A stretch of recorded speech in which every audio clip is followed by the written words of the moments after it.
হে পার্থ, যিনি এই আত্মাকে অবিনাশী, শাশ্বত, জন্মরহিত, অক্ষয় বলে জানেন, তিনি কিভাবে কাউকে হত্যা করতে পারেন?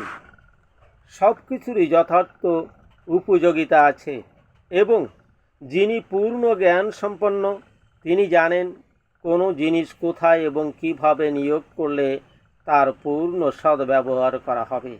আর সব কিছুর মতো হিংসারও যথার্থ উপযোগিতা আছে, এবং যিনি যথার্থ জ্ঞানী, যিনি জানেন কোথায়, কখন, কিভাবে হিংসার প্রয়োগ করতে হয়।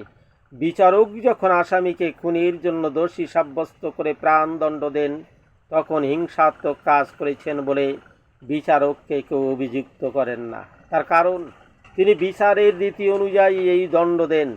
মানব সমাজের শ্রেষ্ঠ নীতিশাস্ত্র মনুসংহিতাতে খুনিকে প্রাণদণ্ডে দণ্ডিত করার নির্দেশ দেওয়া আছে।